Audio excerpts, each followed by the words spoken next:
And so, the courageous mind comes again to rescue the orphans. My God, bless her soul, man. Bless her soul.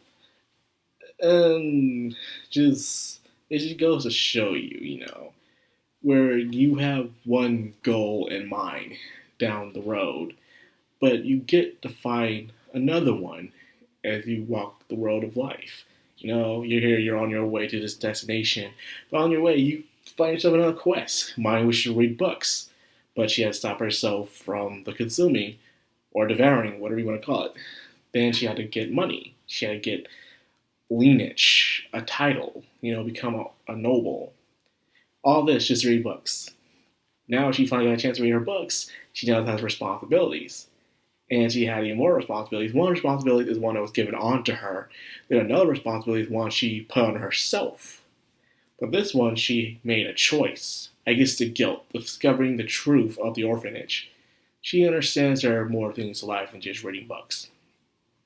Because even though she's in the show and she finally has a chance to read her books, she still doesn't do it. Mostly. Most times she chooses not to, but she's occupied with other things. And because of this, she has this new outlook on life. Very good. I am so glad I got the squeaking out of this chair. Thank God. It feels nice. You hear nothing now. Anyways, back topic at hand. She was, passing out food for everybody. And this is not the eyes of God. It was just giving people food for just doing work. And everyone's going to get their share of food. But even then, you have some people, mainly just this one boy. I'm just calling him out. Just up there. Oh, why did she get hers first? Why did you get some food? Shut up!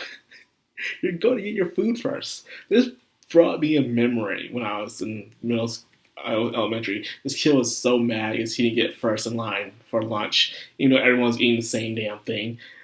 Like, boy, you sit your ass down. Stop making a scene for no reason. And you're like, why are you getting this food for me? Stop. Just stop, okay? You're going to get your food, and then someone will pull out one line. The last shall be first and stuff, and first shall be last. I don't understand that. I understand some context to it, even though I am kind of just, tangenting right now, but it's just got to me. This kid was just completely just mad. Even though she explained to it, he still had his little grudge. I guess he still saw it as the arms of God, I guess. I guess it's something like you do with God. Of course, you want to have the first come, first serve. But when it comes to something like this, you just gotta let go, kid. I guess that's something he'll learn as life goes on, hopefully. To give the kids purposes now, to get them washed up, teach them, and also as well give them work to do in order to eat food. If you don't work, you don't eat. That applies to most people on Earth. Hell, some countries right now in this day, you work and you still don't get to fucking eat. I'm just saying. I'm just saying. That's why if you live in a just society or a good society, it's only the time you get to have those rules apply to you. If you don't, you're SOL. I'm sorry, my friend. Well, anyways, so not much really big importance is showing the development of mind and the people around her, especially orphanage and her retainers, such as Delia. How Delia was telling how there are three of them who were picked, but only one was selected, which was herself.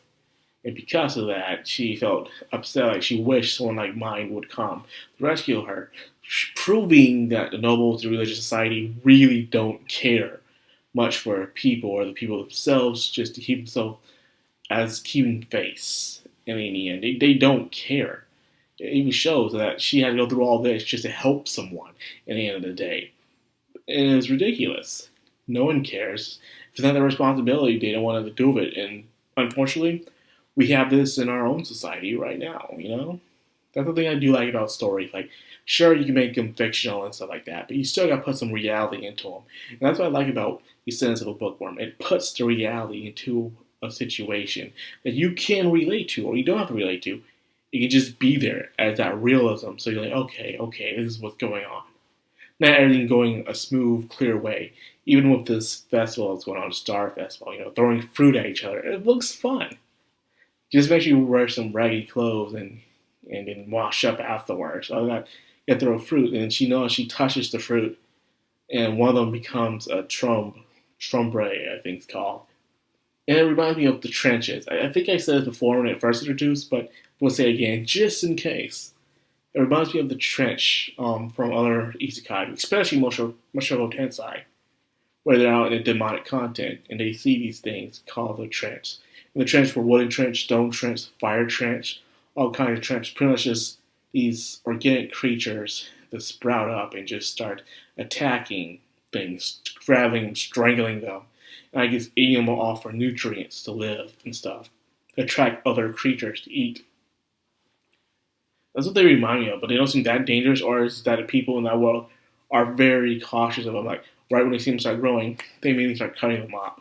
And they use them for resources. I guess apparently no one back then didn't use them for anything until mine got there. Which is nice in a way. You use, what was hard for me to say. You use what you have in this world. It's like the old saying of the old ways, especially natives in other countries, where you kill a creature, make sure you use every part of his body to a good use. So it will not go to waste. So therefore, a creature's death will not be in vain. That's why they make hot dogs. They gotta make sure they don't waste not a single part of that pig. Well, anyways, after even doing everything she could to clean up after herself, after talking to the high priest, or the head priest, head priest, she kind of messed up a little, but again, the Tromes came up and she had to go and repent. But once again, this dude just not realizing the importance of mind's stability, her health. Because of that, she just fell inside the room, unconscious. And she, of course, Fran was concerned about her health, not because she was just also duty assigned to it, but as well as, as a human being. But hey, this child who I'm looking after, who is helping me, is in danger. And you're like, you're taking this shit so lightly. Like, oh my god, the lack of care that these adults have for children is ridiculous. They're trying so hard to save face, but only look like completely heartless monsters in the end of the day. And this is why people outside the church can't stand them. They are assholes. That's all you gotta say. They don't care. Like, yeah, the job taking care of orphans is suitable for a comer like you. What, you're too good for helping people out? And it benefits you? Okay, you fuck off. You can't have me in a noble place without me cussing everybody out. Just trash talking everybody. Just trash talking, man. It's like, yeah, I'm a hot mess. Oh my god. But just let it go. Let it go. Much better. Anyways, this was once again, I'm always enjoying this series. It's always supposed to give me an interesting outlook on things, and I like it. I really wish more isekai were like this, but not to the point where everything's like this, but in its own way to understand the concept of story writing. Don't just make a story where you just throw in some characters. They get isekai for no reason. See, Ascendance of a Bookworm does an isekai where it's not just going to the other world for wish fulfillment. It's a development, a character development kind of isekai, where you go there, you learn stuff about yourself and people around you. You're doing things you didn't do in the other world. You're growing as a person. I believe those are my favorite kind of isekais, Even though we don't know everything about Mai's backstory of her previous life, but we do know that she was a shy bookworm who didn't really pay much attention to other people. She has skills, and she was able to socialize still, but there are other things she didn't really care about until now, which is good for her development. So it's nice to see an isekai like that, And believe it or not, a lot of isekai did that and back then in the day, Before the 2012s, a lot of isekai were like that. But for some reason, the modern writers of isekai have failed to grasp that kind of thing.